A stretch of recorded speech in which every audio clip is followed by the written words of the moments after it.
अस्सलाम वालेकुम dear students. जैसे आप जानते हो कि हम popular struggles and movements chapter को डिस्कस कर रहे हैं। यहाँ पर हमने 2 केसेस पढ़े थे।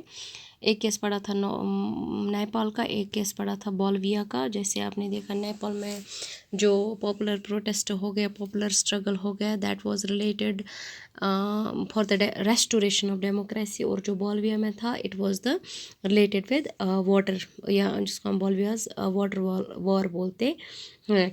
उसके बाद हमने देखा जो डेमोक्रेसी और पॉपुलर स्ट्रगल्स हैं उनका रिलेशन क्या है, ठीक है ना। They are related to one another, और आई कैन से कि जो डेमोक्रेसी है वो इवॉल्व होती है थ्रू पॉपुलर स्ट्रगल्स, ठीक है ना। यानी कि डेमोक्रेसी का डायरेक्ट कनेक्शन है पॉपुलर स्ट्रगल्स के साथ। यानी जो डेमोक्रेटिक कॉन्फ्लिक्ट है वो ड्यू टू मॉस मोबिलाइजेशन, यानी कि जो लोग मोबिलाइजेशन करते हैं, यानी कि जो लोगों का मूवमेंट होता है उसकी वजह से जो डेमोक्रेटिक कॉन्फ्लिक्ट्स हैं वो दूर हो जाते हैं, ठीक है। तो यहाँ पर अब जो हमारा नेक्स्ट टॉपिक है that's mobilisation and organisation. Mobilisation and organisation क्या कनेक्शन है आपस में। मोबिलाइजेशन आपको पता ही है, mobilisation means movement of people towards some particular objective, ठीक है। यानी कि लोगों का मूवमेंट, लोगों की दौड़ धूप, लोगों की स्ट्रगल किसी पर्टिकुलर ऑब्जेक्टिव को लेके, ठीक है। लेकिन अगर आप देखोगे लोग स्ट्रगल करते हैं किसी पर्टिकुलर ऑब्जेक्टिव को लेके, लेकिन कहते हैं कि उसके लिए उनको रास्ता दिखाने वाला कोई होना चाहिए, और उसके लिए वो बनाते हैं ऑर्गेनाइजेशन। जैसे आप देखोगे ऑर्गेनाइजेशन एक ऐसा ऑर्गेनाइज्ड ग्रुप होता है लोगों का जिनका कोई पर्टिकुलर पर्पस होता है। यानी कि this mobilisation of the people, this movement of the people, it should be मतलब फॉरवर्डेड बाय सम लीडर या by some group, by some organised group, जो इस चीज़ को आगे ले जा सके, ठीक है ना, कामयाबी की ओर ले जा सके, ठीक है। तो यहाँ पर अगर आप देखोगे, हम देखेंगे बोलिविया और नेपाल में किस तरह से किन ऑर्गेनाइजेशंस ने, इनटू एग्जाम्पल से हम देखेंगे किन ऑर्गेनाइजेशंस ने लोगों का मूवमेंट जो है, ठीक है ना, वो मोबिलाइज किया, किस तरह से लोगों की जो आवाज़ है वो गवर्नमेंट तक पहुंचाई, ठीक है। लोगों ने किस तरह से किन ऑर्गेनाइजेशंस की वजह से अपनी आवाज़ गवर्नमेंट तक पहुंचाई। यानी कि नेपाल में किस तरह से रेस्टोरेशन ऑफ डेमोक्रेसी हो गया, और बोलिविया में किस तरह से जो प्रॉपर रनिंग ऑफ डेमोक्रेसी के लिए एक रीज़न वहाँ उठा था रिलेटेड वाटर, वो किस तरह से इन्होंने मतलब सक्सेसफुल बनाया, ठीक है। यहाँ पर अगर आप देखोगे जो नेपाल में SPA मतलब जो थी उसने ये पॉपुलर स्ट्रगल स्टार्ट किया था, दैट इज़ 7 पार्टी अलायंस। और अगर आप देखोगे यहाँ पर इस 7 पार्टी अलायंस में क्या था, यहाँ पर इस अलायंस में बड़ी बड़ी पार्टीज़ थी, ठीक है ना। इवन के कुछ उस वक्त जो पार्लियामेंट थे उसके मेंबर्स थे, ठीक है ना। या जो ये मतलब नेपाल की जो ये SPA थी, ठीक है ना, इस पार्टी में आप देखिए मॉइस्टर्स थे वहाँ पर मौजूद, जिसको आप दूसरा नाम नेपालीज कम्युनिस्ट पार्टी का नाम देते हो, कि जो कि बिल्कुल डेमोक्रेटिक लाइन्स पे बिलीव नहीं करती थी, लेकिन ये पार्टी आर्मड स्ट्रगल पे ही बिलीव करती थी। और उसने उस वक्त नेपाली गवर्नमेंट के खिलाफ अपनी आवाज़ उठाई, इसलिए ताकि जो जनरल लोगों का जो कॉज है वो फुलफ़िल हो जाए। इतना ही नहीं, यहाँ पर इसमें और भी बहुत सारे लोग मतलब अदर देन पॉलिटिकल पार्टीज़ और भी ऑर्गेनाइजेशंस थी। जैसे आप देखोगे लेबर यूनियंस थे, उनकी फेडरेशंस थी, ठीक है ना, जिन्होंने मूवमेंट को ज्वाइन किया। अलग अलग लोग थे, इंडिजीनियस लोग थे, ठीक है ना, टीचर्स थे, लॉयर्स थे, ह्यूमन राइट्स एक्टिविस्ट्स थे, जिन्होंने इस मूवमेंट को अपना सपोर्ट दिया, ठीक है ना। दैट मीन्स मोबिलाइजेशन तो लोगों की आई, ठीक है ना, लोगों ने मतलब कोई पर्टिकुलर ऑब्जेक्टिव अपने लिए लाए, लेकिन इनका सपोर्ट इन ऑर्गेनाइजेशंस ने दिया, इन लीडर्स ने दिया, इन ग्रुप्स ने, इन ऑर्गेनाइजर ग्रुप्स ने दिया, जिन सब का फिर एक ही कॉज था, that was the restoration of the democracy, ठीक है ना। इनका मेन मकसद था रेस्टोरेशन ऑफ डेमोक्रेसी, ठीक है।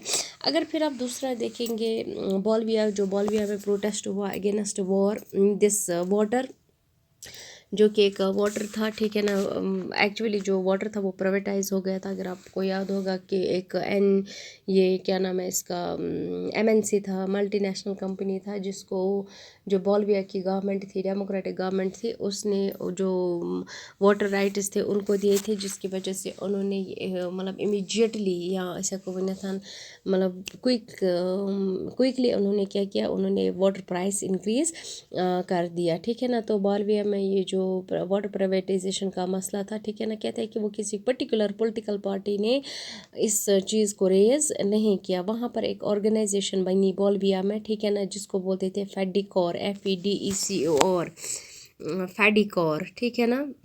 तो एक फेडिकोर क्या था, it was the organisation of Bolivia, जिसमें बहुत सारे ग्रुप्स मिले हुए थे, ठीक है ना, बहुत सारे लोग मिले हुए थे, जिनकी वजह से फिर इन्होंने अपना जो प्रोटेस्ट था जारी रखा। जैसे दिस जो फेडिकोर ऑर्गेनाइजेशन थी, it comprised of local professionals, it comprised of engineers and it comprised of environmentalists. इतना ही नहीं, ये पार्टी जो थी, ये फेडिकोर जो था, ये फेडरेशन जो, ये ग्रुप ऑर्गेनाइजेशन जो थी, it was supported by the federation of farmers, ठीक है ना, जो कि wholly and solely dependent water पे थे, क्योंकि irrigation is very important for farming, ठीक है। तो यहाँ पर इतना ही नहीं, यहाँ पर जो फैक्ट्री वर्कर्स थे, फैक्ट्री वर्कर्स जो थे, उन्होंने भी, जो उनके यूनियंस थे, फैक्ट्री वर्कर्स यूनियन जो थे उन्होंने भी सपोर्ट किया।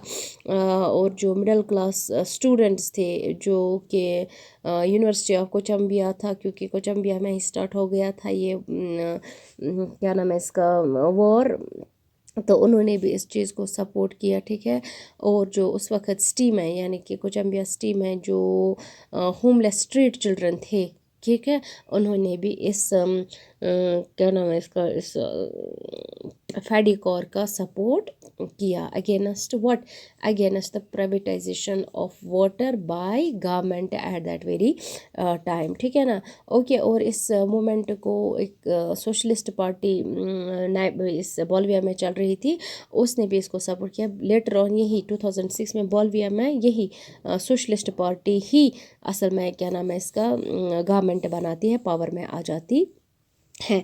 अब अगर यहाँ पर आप देखोगे, ये जो दोनों एग्जाम्पल्स हमने देखे, एक बोलिविया का, एक नेपाल का, ठीक है, तो हम देखेंगे जो यहाँ पर डेमोक्रेसी जो है, ठीक है ना, इसमें नंबर ऑफ ऑर्गेनाइजेशंस काम करती है, ठीक है ना, बहुत सारी ऑर्गेनाइजेशंस काम करती है, वो अपना रोल प्ले करती हैं। यहाँ पर अगर आप देखोगे जो ये सेवरल ऑर्गेनाइजेशंस, बहुत सारी ऑर्गेनाइजेशंस है, ये काम इकट्ठा करती हैं।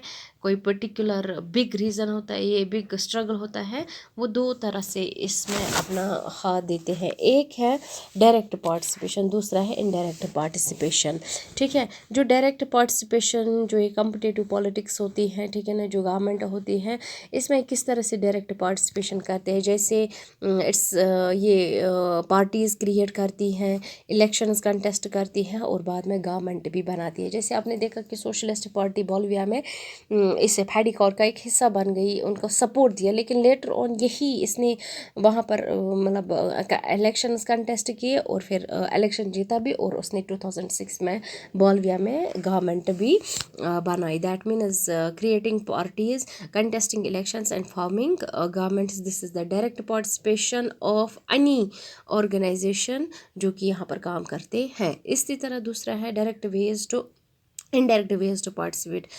इनडायरेक्टली कैसे करते हैं, जैसे आप देखेंगे forming organisation to promote their view point, ये ऑर्गेनाइजेशंस ये फॉर्म करते हैं ताकि वो अपना व्यू पॉइंट दे, इनडायरेक्ट से पन व्यू पॉइंट दिन खतर तम करा डायरेक्ट पार्टिसिपेशन गवर्नमेंटस मज कि तम इलेक्शंस कंटेस्ट करान कि तम गवर्नमेंट बनावा कि, लेकिन अपना व्यू पॉइंट देते हैं, ठीक है ना। जैसे उसके वजूद में आता है जब ये अपना व्यू पॉइंट देते हैं, गवर्नमेंट के मतलब सामने अपना व्यू पॉइंट रखते हैं, ठीक है ना, कि किस तरह से गवर्नमेंट इनकी डिमांड्स को सुने, ठीक है ना, किस तरह से मतलब ऐसा कर सकते हैं। लेकिन कहते हैं कि ये सिर्फ अपना इंटरेस्ट, अपना व्यू पॉइंट सामने रखते हैं, ठीक है ना। जिसमें ये अपनी ग्रुप्स बनाते हैं, जिनको हम प्रेशर ग्रुप्स या इंटरेस्ट ग्रुप्स नाम देते हैं। प्रेशर ग्रुप या इंटरेस्ट ग्रुप वो ग्रुप होता है जो किसी पर्टिकुलर इंटरेस्ट जो उनका होता है उसकी तरफ गवर्नमेंट गवर्नमेंट को मुतवज्जा करे, उसको रिलेटेड उसको प्रेशराइज़ करे कि आप इस चीज़ को ख़त्म करिए। फॉर एग्ज़ाम्पल हाँ, मतलब कोई मतलब चीज़ ऐसी होती है जैसे मतलब चाइल्ड लेबर फॉर एग्ज़ाम्पल, कोई ये है क्या नाम है इसका, एक पॉइंट है, ठीक है ना, कोई एक ग्रुप आता है, उसका इंटरेस्ट होता है कि जो चाइल्ड लेबर है उसको ख़त्म किया जाए सोसाइटी से, and on that very particular topic वो कोई ये NGO ही समझो आप, नॉन गवर्नमेंट ऑर्गेनाइजेशन होती है, क्योंकि इसका कोई पार्टिसिपेशन एक्शन में नहीं होता है, लेकिन इनका जो व्यू पॉइंट होता है that is to eradicate child labor from the society, and at that very time they protest, they struggle for that, they even go against the government for that and pressurize the government for the eradication of this what can I say child labor, और government मजबूर होती है इस चीज़ को अपनाने में, इस चीज़ को कंसिडर करने में। वन मोर थिंग इनडायरेक्ट क्या है, citizens decide to act, citizens इकट्ठा निकलते हैं, मतलब कोई ऑर्गेनाइजेशन नहीं बनाते, without forming an organisation they act together, वो एक साथ काम करते हैं। फॉर एग्ज़ाम्पल कोई मसला अचानक से हो गया बाज़ार में, तो किसी को पता ही नहीं क्या मसला है, तो जब मसला सामने आ जाता है तो सारे लोग जो हैं इमोशनल होके, या उनका जो अंदर का ये होता है वो बाहर आता है, वो प्रोटेस्ट करते हैं, ठीक है ना। कोई गवर्नमेंट कोई ऑर्गेनाइजेशन वो नहीं बनाते हैं, कोई ग्रुप वो नहीं बनाते हैं, वो जनरली एक प्रोटेस्ट करते हैं, और प्रोटेस्ट ख़त्म करने के बाद चाहे पस गवर्नमेंट तथ पर एक्ट कराने कर, जैसे हम कश्मीर में ऐसे बहुत सारी चीज़ें देखते हैं, तो उसके बाद वो अपने अपने घरों को चले जाते हैं, कोई ग्रुप कोई ऑर्गेनाइजेशन वो नहीं बनाते। फॉर एग्ज़ाम्पल आबुक मसले अशन गामस मज़न आब कहीं अशन कुछ जाए आब कहीं, तो ये एक मसला बन जाता है, ये एक इशू है, तो सारे लोग without forming any organisation, without forming any group, ठीक है ना, तुम करान वक्त बंद, क्या मुद्दा क्या है कि ऐसे बिजली की, ऐसे आब कहीं, और एक पॉपुलर स्ट्रगल वो करते हैं, दैट मीन्स दे मोबलाइज, वो एक मोबलाइजेशन में आते हैं, ठीक है ना, एक पर्टिकुलर काज होता है, but without forming any particular group, कोई इनका कोई पर्टिकुलर ऑर्गेनाइजेशन नहीं बनता है, and they work for it togetherly without form, और इस पे वो डिसाइड ये क्या नाम है एक्ट करते हैं ना। यहाँ पर जो चीज़ आ गया कि हमने देखा मोबिलाइजेशन की वजह से ऑर्गेनाइजेशंस बनती है, और इनडायरेक्ट वे जब इनके पार्टिसिपेशन का होता है, ठीक है ना, तो वहाँ पर प्रेशर ग्रुप सामने आते हैं, और pressure groups also led towards movement, pressure groups भी मूवमेंट्स करती है, प्रेशर ग्रुप्स भी मोबिलाइजेशन करती है, ठीक है ना। अब जो हमारा नेक्स्ट टॉपिक है that is pressure groups and movements, how pressure groups and movements are related, how pressure groups जो ऑर्गेनाइजेशंस है, ठीक है ना, वो किस तरह से गवर्नमेंट को इन्फ्लुएंस करता है, वो किस तरह से अपना मतलब बहुत जो है मनवाता है, इनका interest they are not related to मतलब this what can I say government, उनका कोई पावर शेयरिंग का मसला नहीं होता है, कोई जैसे मैंने अभी आपको बताया, जैसे चाइल्ड लेबर एक मुद्दा है तो वो उठाते हैं, ठीक है, या कोई और प्रॉब्लम है, एक ऑर्गेनाइजेशन बनाते हैं और अपना काम करते हैं। लेट वी सी ये किस तरह से फिर मूवमेंट्स बनते हैं, फिर किस तरह से ये एक दूसरे को सपोर्ट करते हैं, और किस तरह से फिर ये सोसाइटी में ये चीज़ें इरेडिकेट करने की कोशिश करते हैं। इंशाल्लाह that will be discussed in next topic.